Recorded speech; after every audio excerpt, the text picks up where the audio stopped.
Hey, what's up, everyone, and welcome back to another episode here on the Matt LaStalia Show. Thank you so much for coming back if you're a repeat listener, and thank you so much for joining us for the first time if this is indeed your first time. For those of you that it is your first time, this is a place that we come together and I will discuss topics that all stem around a kind of a basic ideal.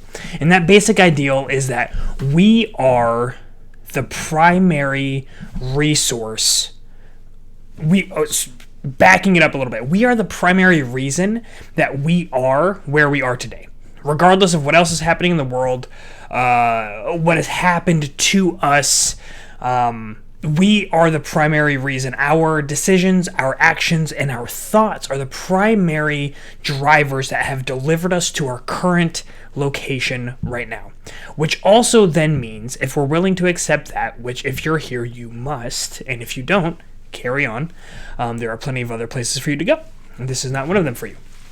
So, if we accept that, then we also get to see this beautiful other flip side.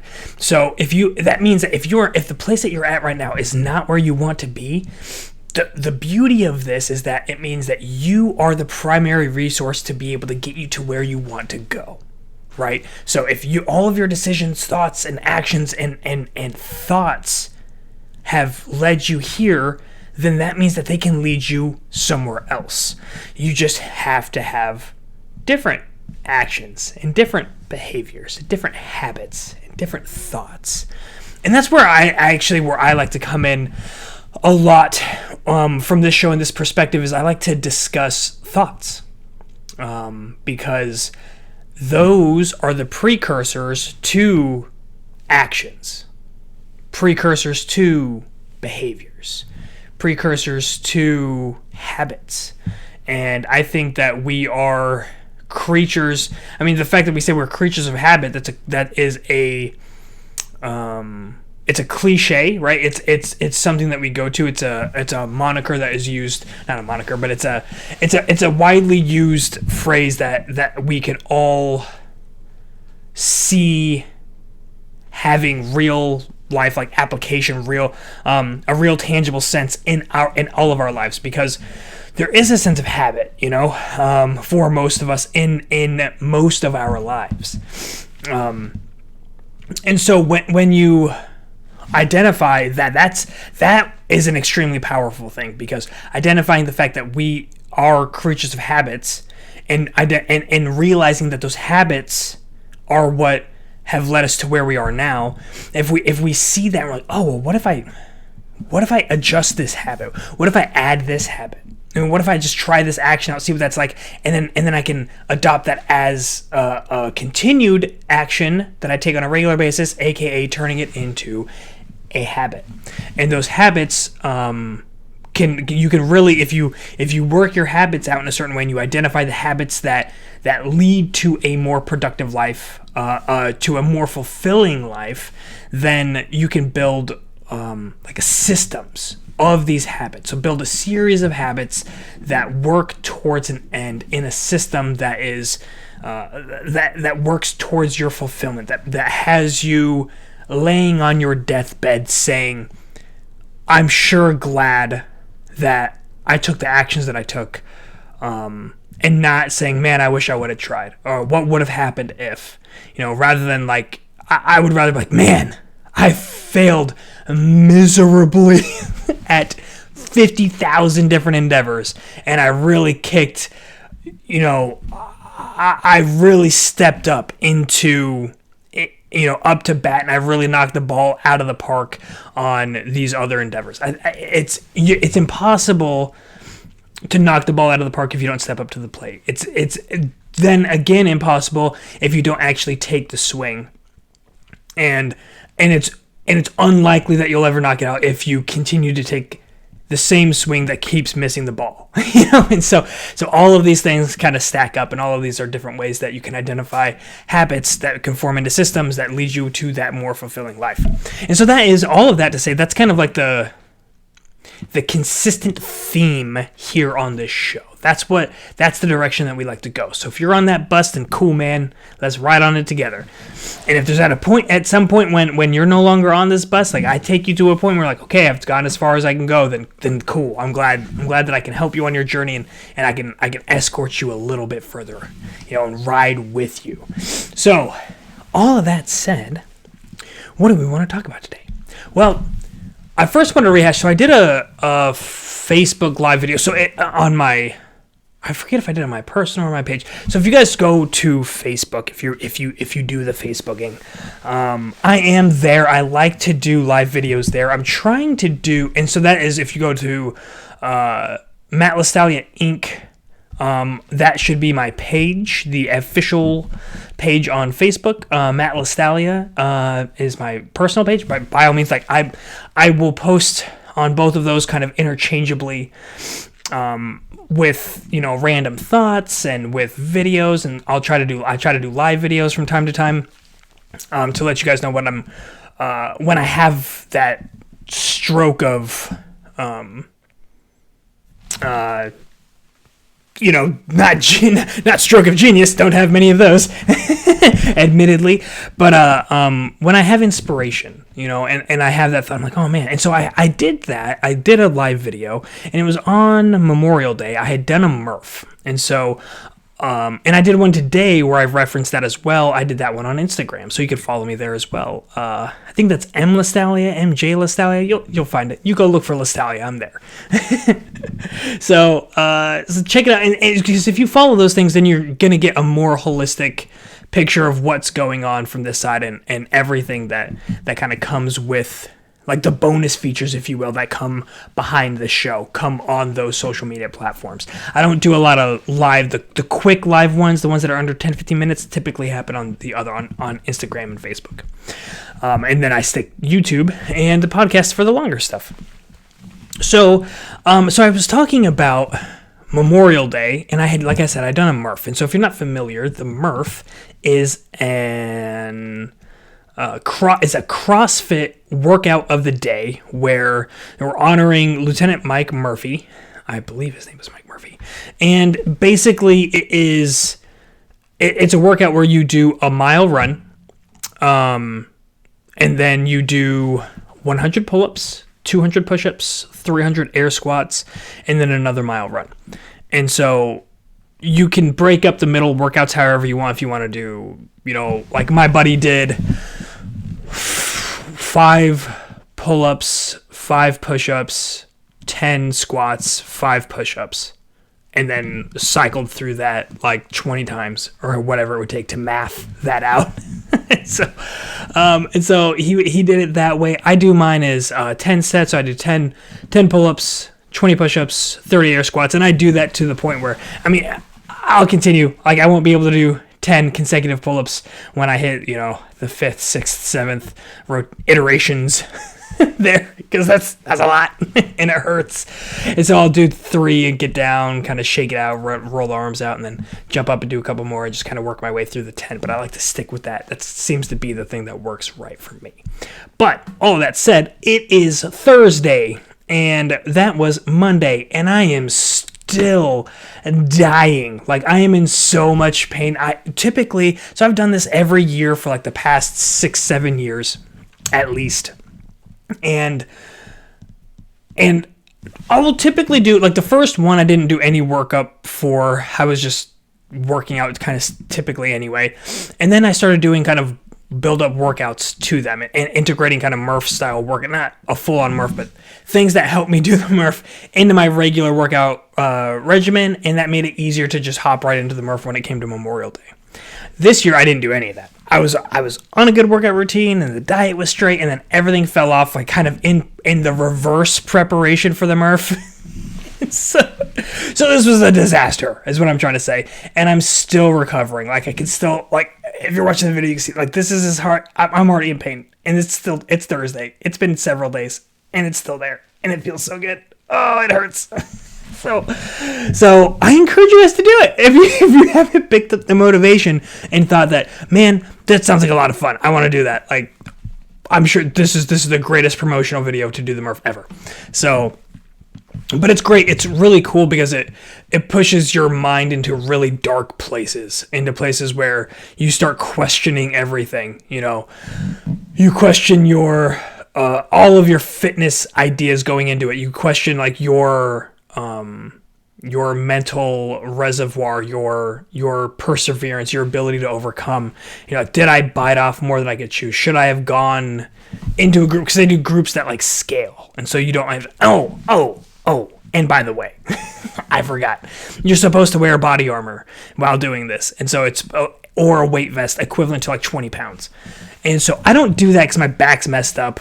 So that's how I scale. So I do the full workout. I just don't do it with the vest. And my time ended up being 57:30, something like that. Very non-official. And it was very cool because the gym was CrossFit 234. And that's one local here in Dumfries, Virginia, and my neighbors go to it and they love it, and we happen to talk about doing the Murph. They're like, yeah, man, come on over, come do the Murph with us. And I was like, yeah, like as long as I don't have to join because we're moving. So they're like, yeah, it's no worries. So I showed up and everyone there was so amazing, so kind and welcoming, and it was very cool to be a part of a community, especially amongst people who were kind of there for the same reason, right? Like you're there and you know that you're honoring something greater than yourself, and you know that you're working out, doing something that's extremely difficult, and you're doing it side by side with a bunch of people. And so they broke it up into groups of people that are scaling the workouts down, doing different exercises because of injuries. You kind of go over there and depending on what you're alternating out, you can kind of get grouped together so that way people aren't bumping into each other, and it's a little bit more efficient. So like the system was run well, the people there were amazing and kind, and very encouraging, and so it was a very awesome environment, very, very positive, very energetic, very cool. And so I am trying to recover. I've been trying to recover. I'm so blessed that Yasmin has a sauna in this house, and so I've been hitting up the sauna hardcore. I just did an hour in there at like 140, and so it's an IR 1-2, and so it's pretty cool. I had like the lights cycling. I don't know if those actually do anything. You guys can let me know if you think the different colored lights actually have the impacts that they say that they have. But regardless, I like the heat. I think it's really good for muscle tension and stuff like that, and I always feel way better after doing that. And so then today, also, just to stack on, just some more personal kind of stuff before we get into the show. I have for my back, where I have some disc issues in the L4, L5, S1 area. I get radio frequency nerve ablations where they take, they basically go in and they poke it, they do a local numbing, and then they stick these giant needles in where they either electrify the needle itself or they stick something through the tube of the needle down in there like a wire, and then they burn off the myelin sheath, the myelin covering of the nerve, which aids in communication between the nerve and wherever the nerve needs to communicate, whether it be the spinal cord or the brain. And in my case, it's the brain. And so they go right up to the spinal cord, they do a couple of jabs, stick the needles in, do the little electrifying burning of the nerve outside covering, just really stop that communication so that way all the pain from back there stops communicating back and forth. Because it's not so bad where, surgery is required, but it's so bad where like, I don't want to be on medication. And this seems like a really good kind of middle ground where, they can burn it off, and then over the next year, it slowly grows back, and as it grows back, I can feel the pain start to come back, go back in, quick. It's an in and out in a day. I was there for an hour, and that was that, but it sucks for the next 24 hours. So right now I'm dealing with that pain right from the Murph where I can't lift my arms very high. And showering is hilarious. Trying to wash my head, it's like bringing your head down to your arms so you can actually try to wash your head. So that's really fun. So that now on top of my back just being like this ball knot of pain and discomfort is that's where we're at. But it's cool because like I like that kind of challenge where I'm like, oh man, I still got to do the show. And it's not that I got to do the show, like I get to do it, and I get to find a way to try to strike a balance between recovery and doing the show and how am I going to do it. It's cool when you get to, it changes your perspective in doing things when it's something that you're passionate about. Because if I needed to do something that I didn't love right now and I had to do that work in order to like cut a paycheck or whatever, then there'd be a very different mentality about it. There would probably be resentment, like, oh, I need to recover. Like, let me get some time. Like, I just had this procedure done. Give me some time to recover. And that's not the case with this. It's like, oh, how can I maneuver things around and what can I do to facilitate the process for me to be able to get here? And so it's just a cool way to rejigger the mind, and it's a way that we do it ourselves when it's something that we really want to do. And it's something that reminds me of when I was in the military. I remember I was probably like a private or a specialist for junior ranking soldier, and I had a leader. We were out there doing a bunch of crap we really didn't want to do. We're like scraping. We had Humvees, these Avengers with missile turrets on the back, and on the trucks you would have names, like stickers of the rank and the name of the person who would be the driver and who would be the team chief.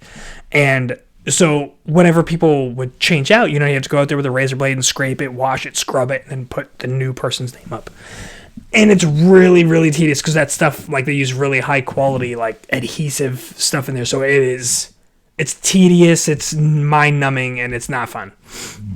And I remember we're out there and I got my truck done. We're all getting, me and my team chief were just chilling out, and the other people are working on their trucks, and there's the section sergeant comes out and he's like starts yelling at people, telling them to get to work and stuff, and he's like, hey, try this. What's something that, like, you really want to do? Like, what do you guys really like doing on the weekend? And like, there were like girls there, and they're like, oh, I like to go to the club, I like to go dancing. So, all right, cool, you really like doing that. So, like, you get motivated, you get psyched up, and you get ready to go, right? And then you find a way to make sure that, like, nothing's gonna stop you from getting out there. And they're like, yeah. And he's like, all right, so that's something that you really want to do, yeah? And they're like, yeah. And they're like, all right, pretend like this is something that you really want to do. And they're like, what? And he just walked away. And that, for whatever reason, that sticks with me to this day. So I'll say it to my kids, to my stepdaughter. I'll say it to friends, like, all the time. Like if we're doing something, like, hey man, just pretend like it's something you want to do. And they get ready to do dishes. Like, oh, I'm like, hey, just pretend. Just for the next 10 minutes while you're doing it, just pretend like it's something that you actually really want to do. And I don't think anyone else gets a kick out of it the way that I do, but I just think it's hilarious. But it's impactful because of exactly the story that I just told you about doing the show. Like, I'm going to find a way to do it. And I'm going to find a way not just to do it and to grind through it. Like, I'm going to find a way to position myself in a way that it's going to be the best that I can do because it's something that I actually want to do. Right? And so if you can pretend, like, and I think it's funny because you can't just flip that switch, right? Like, there has to be something, you have to connect it with something. There's other motivational factors to do there. So it's like an oversimplification of the baseline, what needs to happen, right? In order to get there. Like, oh, no, just do it. Just flip the switch. Pretend like it's something you want to do. I think that's probably why I find it so funny. But yeah, so that's all that. And now that that's tucked away and discussed, hope you guys enjoy the little personal anecdotes. So what I wanted to talk about today is I had this idea of humanity and scarcity kind of come up, and kind of interrelated, but I'll dive into let's do humanity first. Why not? Let's do humanity. So when I was thinking about what spurred this was both the workout at the gym, right? Like the warm welcoming from everyone, and there was a particular engagement from the coach, like one of the CrossFit coaches there. He came up to me, he was like, hey, I'm Coach D or whatever, and what's your name? And I was like, oh, I'm Matt. He's like, what's your last name? It's Listal. He's like, all right, Matt L. I was like, I want to make sure I get your name up on the board so we can clock your time and everything. And so we went over and did that, and then he came back over and he was like, hey, I just want to check, like, what's your familiarity with the Murph? Like, have you done it before? And I explained to him, I was like, yeah, I've done it. And he's like, okay, cool. I was like, do you have any, like, pre-existing injuries, anything that we need to consider for you in this, and I was like, yeah, no, I didn't bring body armor because back injury, blah blah blah blah. I explained the whole thing, and he was like, oh no, that's great. He's like, okay, and then he went through like a couple of like, so all right, when you're doing the squats, make sure that you do X, Y, and Z because like that will really help you to not be in as much pain. Specifically targeting your injury if you make sure to engage your core like this, and this is the way that you can do that. And so like, not being a paid member, not going to be a paid member, just like him looking out for me as a person, just being there and just treating me like a human being, him being a human being and being his best, and with me as a fellow human being, like I can't highly recommend this place enough. It's just off that one interaction. That one interaction is like, I want to go on and like promote their business and their location and what they do, because that alone, that tells me their priorities, right? Their priority is people. Their priority is health, wellness, fitness, and they truly care. Like it comes from an honest, genuine place of caring. It didn't feel forced whatsoever. It was a very natural engagement, and so I thought that was amazing. It was so powerful to me that that it really did resonate, and it makes me think about the way that I interact with people. Like, oh man, I want to make sure that I'm embodying that same, not what he did, but what he created in other people. Like, I want to make sure that I'm creating that feeling of genuine care and authenticity with anyone that I engage with through this endeavor, and that's really important to me because I genuinely do care. And so that really touched me in a really important way. And so like that was big, and it didn't take that long. It was all of 5 minutes, and that's probably like twice as long as it really was. It was probably like 2.5 minutes of a conversation, and I saw him in passing for the rest of the time that I was there, and that was it. And that's the type of impact that you can have with that authentic, humanity-based approach. Additionally, I had another interaction today with a guy that came out to power wash the outside of our house. We're getting ready to sell it, need to put it on the market, needs to look great. He's out there and he's doing his thing, and he's like, you can tell like he knows what he's doing. It's so cool. It's so cool. I don't care what you do, man. Like, there are people that just know what the hell they're doing. And you can tell, like, and there's a certain amount of passion in their understanding of the nuance. Like, he's talking about the different types of like coating that's on the concrete, and that this one's different than this one, so we need to approach it this way. And I'm gonna do this siding over here that way, but like you look over here and it's got these little things. Everyone thinks that these little dots on the siding are this, but they're really this. And so this is the way that you have to handle that. And he's just like he's tracking, he's on it, and he's not just saying it like to like toot his own horn or to like make him sound better than he is. He's like, you can just tell by the interaction, like he genuinely knows what the crap he's doing. And he was like kind of excited to share that with me and to show me what his process was and everything. And that's cool. And I'm like, all right. And I had just gotten back from the back procedure, so I'm like, dude, it's just, you do what you got to do. I'm gonna be inside and I'm gonna lay down. So I'm gonna look like a big fat bum while you're out there busting your butt cleaning up my outside. But I gotta rest. And so he's getting ready and he's getting done, and he finally gets done. And he's taking me around and he's walking me around. He's showing me everything that he did, and it's did incredible work. Looks great. And then we go out to the front, and we're just kind of chit chatting. We're talking about my prior service. We're talking about his I think it's his brother's a Marine. And he's looking at getting out, and so we're having a good conversation. And then he's like, "Oh yeah, like I wanted to tell you." I don't know what's up with your trash guy, but like, so it's trash day. So we have our trash can that's out there, and he's got his work truck, out on the curb, and we've got our Wrangler out on the curb, and so that way he can clean the driveway. Yasmin's got our other car up with her when she's at work, and the trash truck dude comes by, and he's like picking up everyone's trash cans, and this guy, my power wash guy, he moves the trash can out further, like from the curb, so that way they can get it without being asked, without me saying anything, just him being cognizant, him being aware of what was going on. He's like, oh, let me make sure to move this out there. Even doing that trash can blew by. He went out there and he waved down the trash guy. He had the trash guy come back and said, hey man, you missed one. And they came back and then they got the trash and he was giving him a bunch of attitude too. Like the trash guy was giving my power wash guy a bunch of attitude.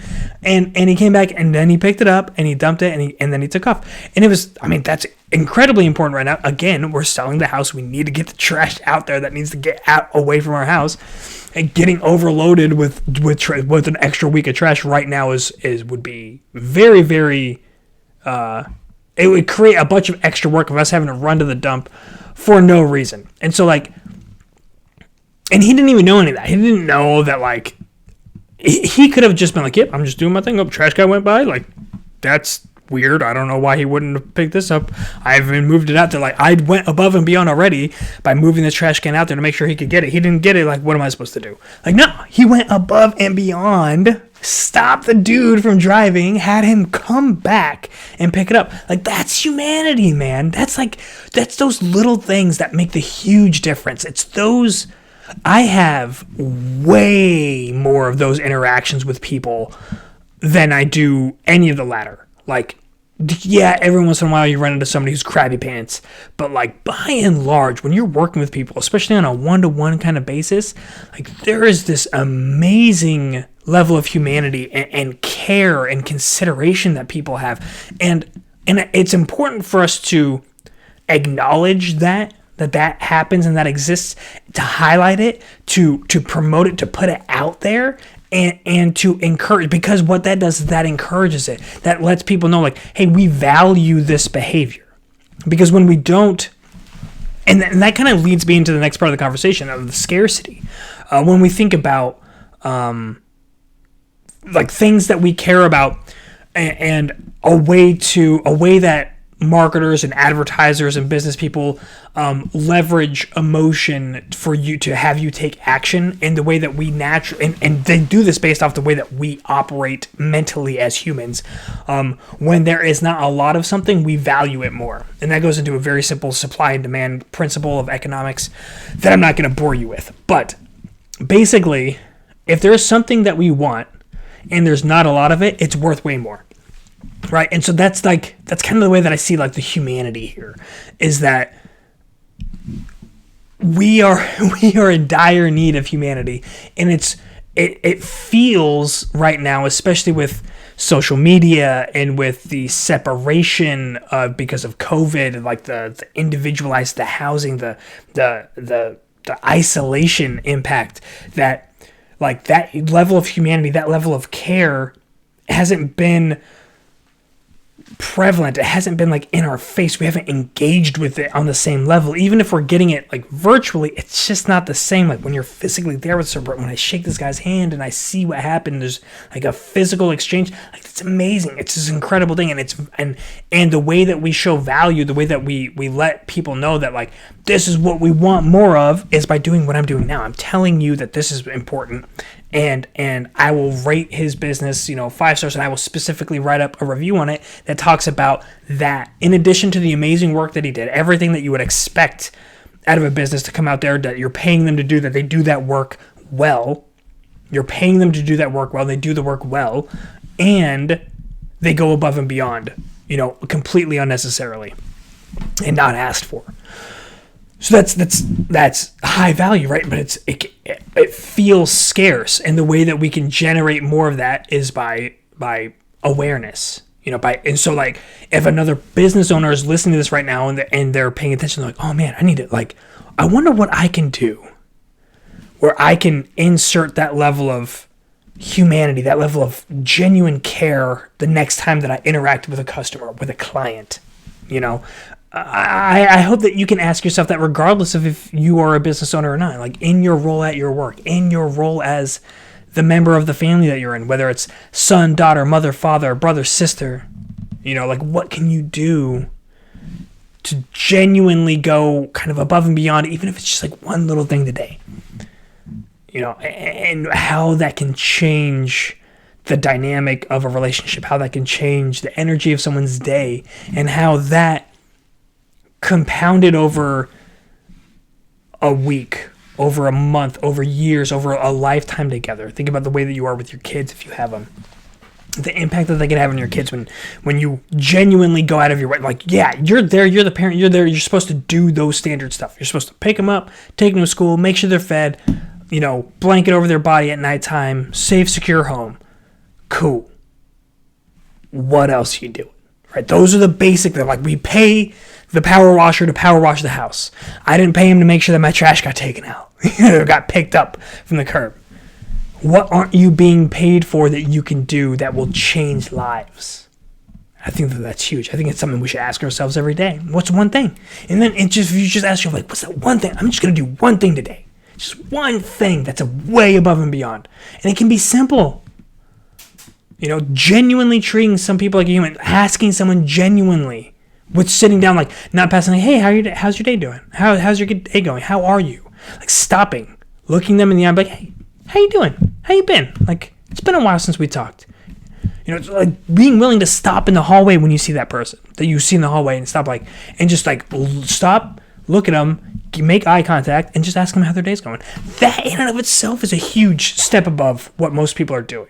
And that is that, direct injection of humanity into the world and that can spread like wildfire. Just like we talked about last week with emotional contagions, it's the same thing. Same kind of idea. You get to inject that positivity, that going above and beyond by doing those things, by looking at that humanity. And it's so cool that I mentioned it, on the show last week, and I've had it happen to me multiple times since then. It's so cool, man. I love it. And that's not to mention there's so many other things. The people that did the procedure on my back, they're amazing. They always give us great food recommendations for downtown DC, and every single time that they give us one, Yaz and I will go out and check it out, and it is incredible food. Every time. We always tell them, like, and they know, like, we want something exotic. We don't want anything normal, cookie cutter. We want something that we're only going to find here. And so, like, today was an Afghan joint. We weren't able to go. Time was tight today, but we are going to go. we will go and check it out. And so, but yeah, and I guess the last thing that I wanted to touch on was just the idea of scarcity. And this was kind of funny. This was also anecdotal, something that happened. It might have been today as well. Today's been the day where, like, the podcast is spinning.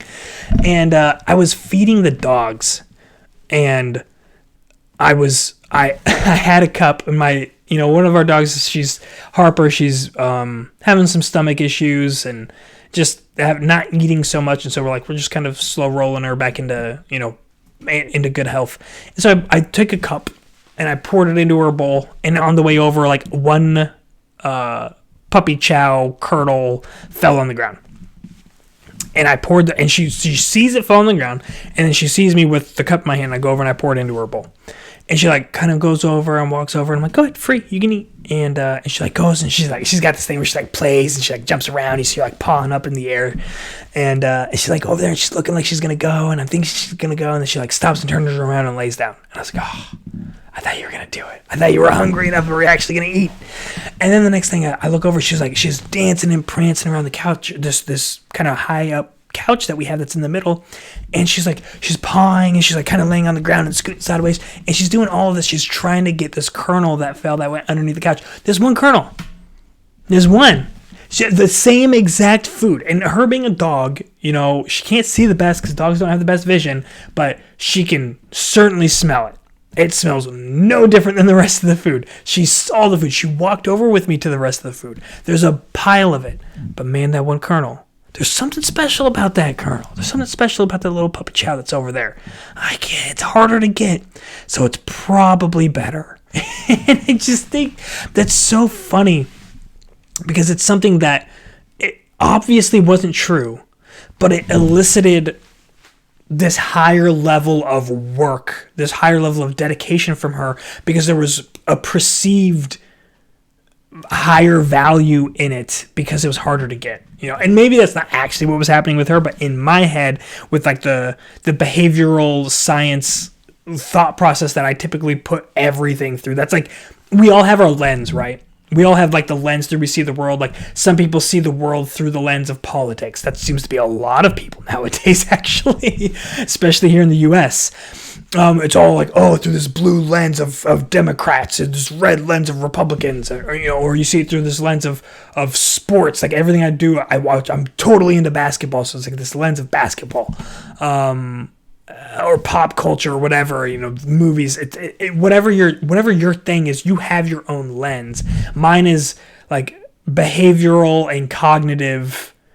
Performance and that's, you look at my freaking YouTube and that's what you're gonna see. You're gonna see like Rory Sutherland and you're gonna see Daniel Kahneman videos in there, and it's gonna be some people might really be into that stuff. I am, and some people are not. Right? They're like, oh my gosh, that's what you do with your spare time.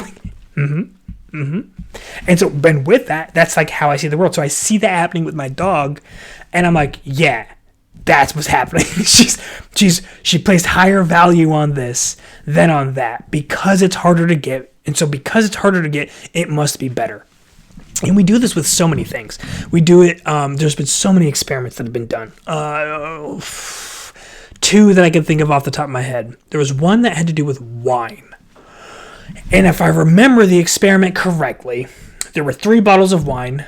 They were all labeled differently.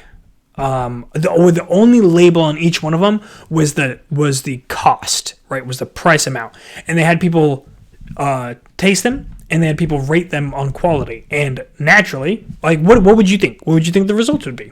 I bet you, not even studying behavioral economics and behavioral science and psychology, I bet you could tell. I bet you know which ones they thought were the best, the most expensive one, right? Because we know that if we want something good. And this is so good with wine because, like, nobody knows anything about wine, really. I don't think. Like, anyone that does, there's probably, like, a handful of people on the planet now that really know what they're talking about. They can actually take a sip of wine and, like, tell you what is going on there. The rest of us are just shooting from the hip. We're like, oh, that's actually really nice. That tastes good. Or that doesn't, Some of us have different palates where we like sweeter things or drier things, whatever. At the end of the day, no one really knows what the hell we're doing. And so when it comes to wine. And so when we're looking for something, if we're looking for a casual glass of wine and we're just like something that we normally keep and bring into the house, we're probably not reaching the top shelf. We're probably reaching middle, maybe bottom. But if we're like, I want to get something nice. I want to get something that's higher quality. I'm going to get something off the top shelf. And the thing is, like, even if you get it and you get it off the top shelf and you pour it and you guys have it, and like you both know, like you and your wife or you and your husband both have it and you both know it's top shelf, and neither of you like it, no one's gonna feel bad about it.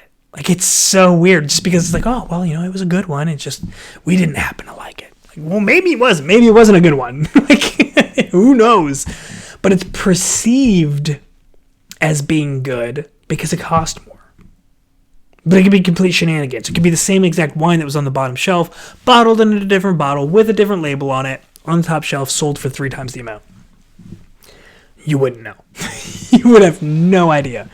To the point where, like, our palates are so bad that if you took, and we did this in this household, that if you take Pepsi and Coke, like the 2 head-to-head battle where people are like, I would never drink Pepsi, Pepsi's disgusting, or I would never drink Coke, Coke's awful.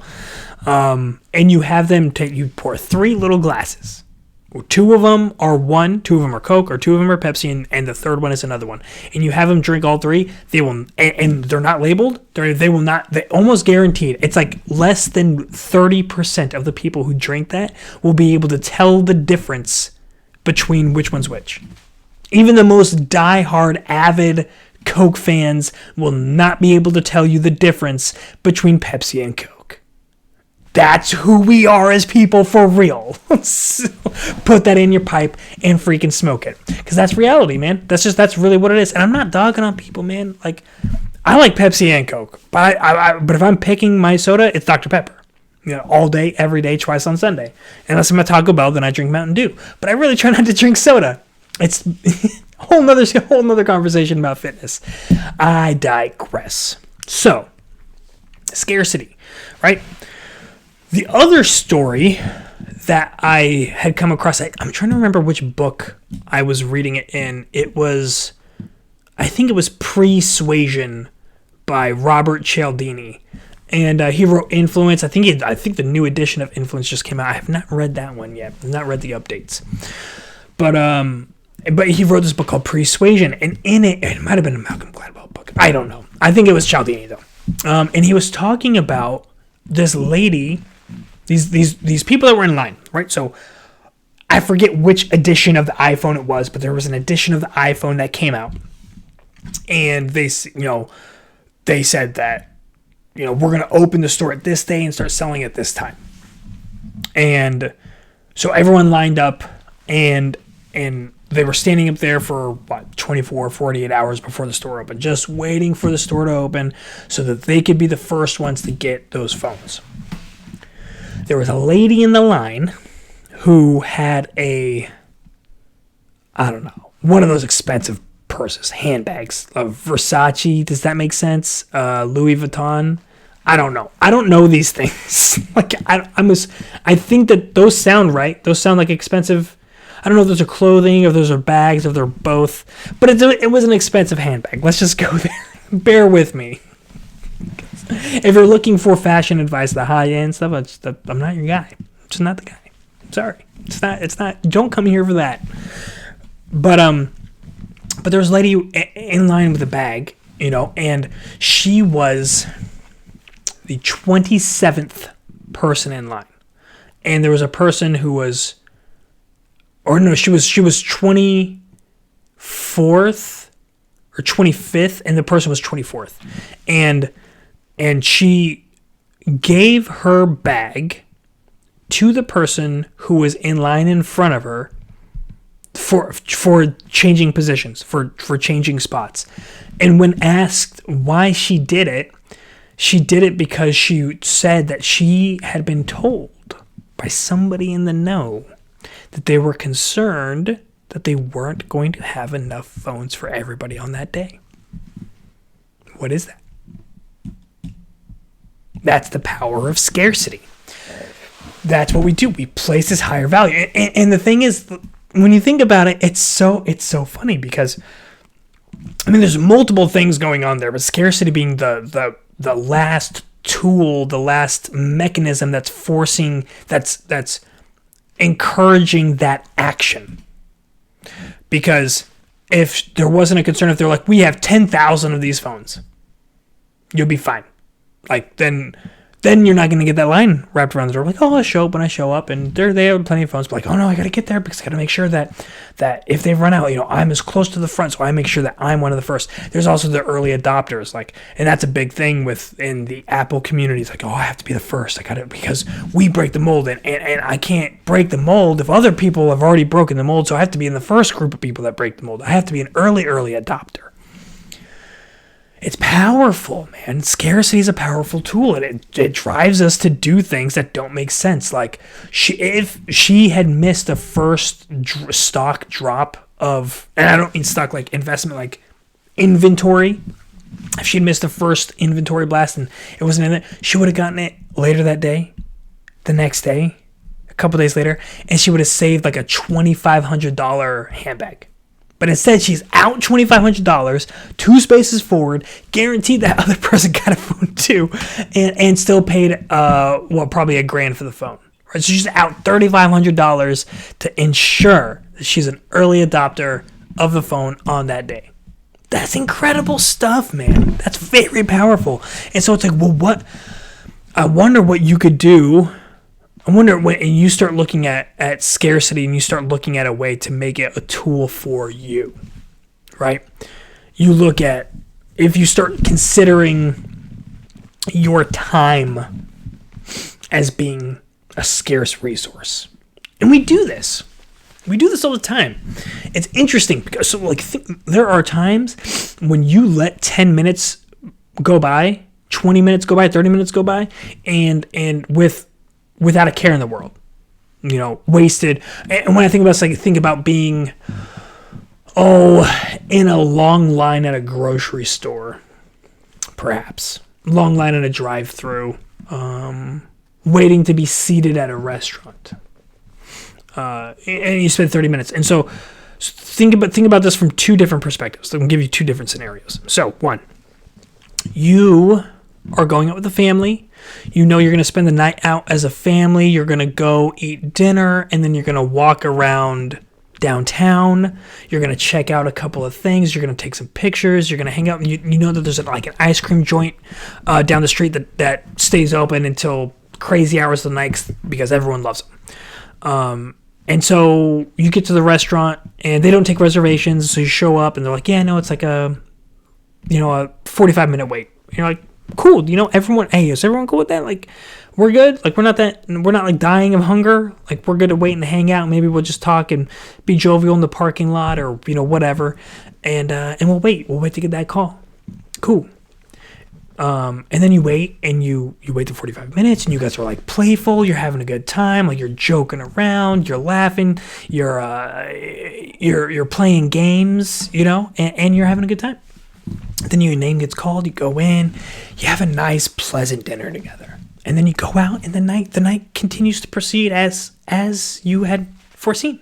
You're enjoying the outdoors. You're checking out downtown. You're eating your amazing ice cream, and it's a lovely evening, man. I'll tell you what, like, I'm excited about that evening. I want to go do that right now.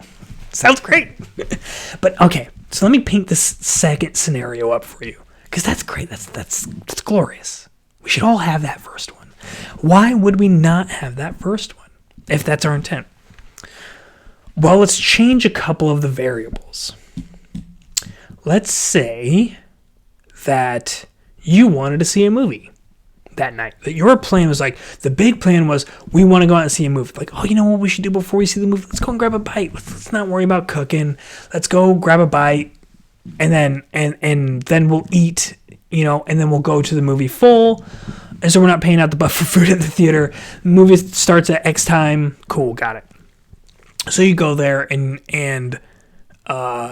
you see that the restaurant is same situation, right? 45-minute wait, and you're beside yourself because you're like, oh, this is not acceptable. Like, we have a timeline to meet. We're not going to be able to sit down. We're not going to be able to wait 45 minutes. Go in and sit down, eat, wait for all the service to happen, and then get over to the theater in time. We're gonna miss the first half an hour of the freaking movie because the wait's so long. And so you're sitting there and you're getting steamed. They're like, oh, maybe it's 30 minutes. And you're sitting there like, oh my gosh. Like, you're going in and you're checking and you're saying, hey, like, what's the status? Like, oh, we're getting there. Looks like maybe another 15 minutes. You're like, okay. 15 minutes goes by and the whole time you're shaking your leg and you're feeling the anxiety rise up, and everyone's just kind of sitting around. Like, the family's sitting around looking at each other. Everyone's a little bit uncomfortable. No one's enjoying themselves. Right? And then you go in and you check, like, oh, well, we got to get the table cleaned off and we're really busy. We're going to get you as soon as we can. Like, all right. Oh, God, should we just go and, like, pick up some fast food? Then you go look over, like, all the fast food places because they got cars wrapped around it. So, like, you feel yourself steaming. Same time, 45 minutes. No different. What was the difference? You had, there was time on the back end. There was scarcity, right? There wasn't as much of it. And so it is a very powerful emotional driver. It's something that can take over your mindset and impact your entire evening. And then when it impacts you and you feel that steaming nature, you feel that heat, almost literal heat. You start sweating because you're so frustrated because you had a vision in your mind of how you wanted this evening to go, and it's not going that way. And you make yourself, you subjugate yourself to your emotions, right? Because you've given your control of the situation up to other people, to the restaurant,